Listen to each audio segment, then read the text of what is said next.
ఆ సమయమున పీతరు ఆయన దగ్గరికి వచ్చి, ప్రభువా, నా సహోదరుడు నా ఎదుట తప్పడం చేసిన వాడలా నేను ఎన్ని మార్లు ఆయన క్షమింపగలను? 70 మార్లు అన్నాడు. ఆయన జడ్జిమెంట్ చేసుకుంటాడు.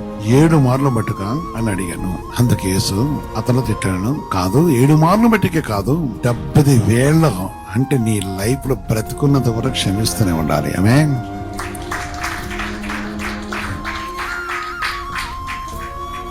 70,000 మట్టికి. సోదరి సోదర, గొప్ప దేవుడా.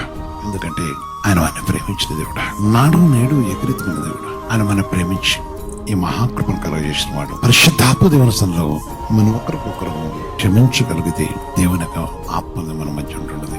సర్వలోక రక్షకుడు నామను బట్టి